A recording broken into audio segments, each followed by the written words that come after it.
Thank you. Well, good evening. It's a real treat for me to be back at Loudon Valley High School, and I mean that. As I recall, the last time I was in this auditorium was the night before graduation for our baccalaureate, and my English teacher had just told me in the hallway outside that I had passed her class, and I would, in fact, be able to graduate the next day.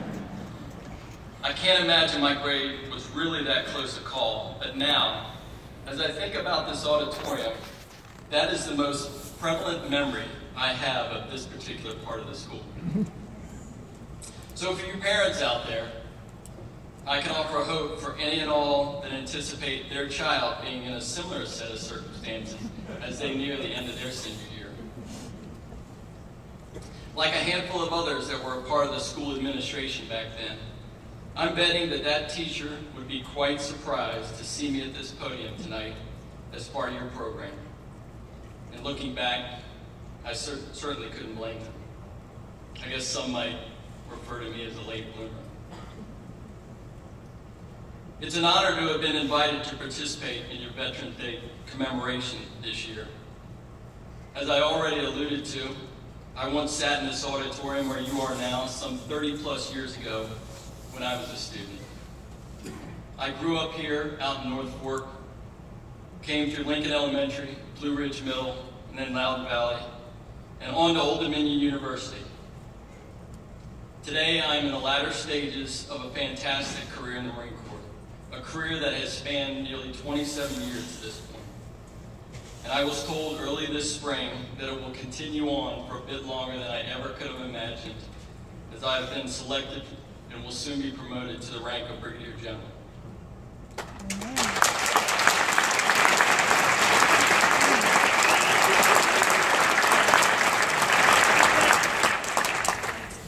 I think it's important to tell you that as a young person, I didn't set out to be a career Marine.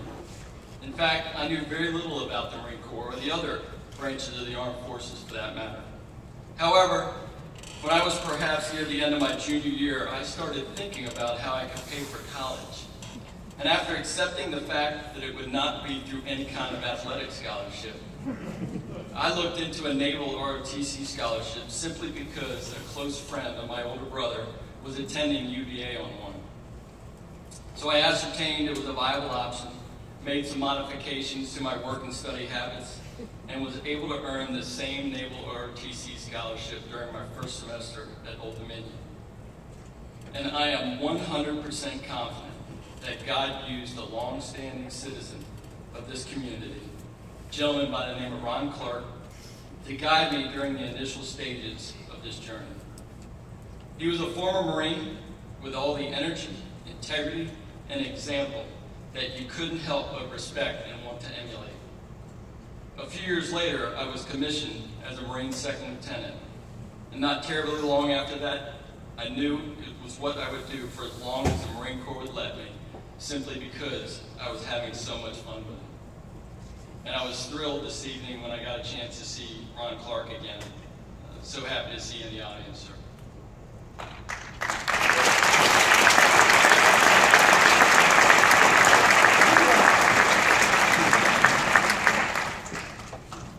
I have really enjoyed and cherished the strong sense of pride and fulfillment that I have experienced through my service over the last 26 plus years. Service in a number of different units and in a number of different capacities, where I have been fortunate to meet some incredible individuals and their amazing families.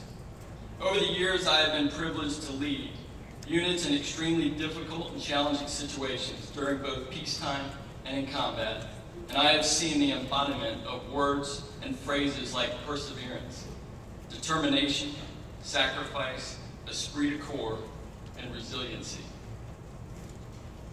I would imagine it's quite natural to correlate those words with the soldier, sailor, airman, or Marine. But I'll take just a minute to expand on one as it relates to military families specifically. Since it is the theme for this year's commemoration, I wanted to briefly highlight the incredible resilience that I have seen in military families as they endure what some might dismiss as simply coming with the territory.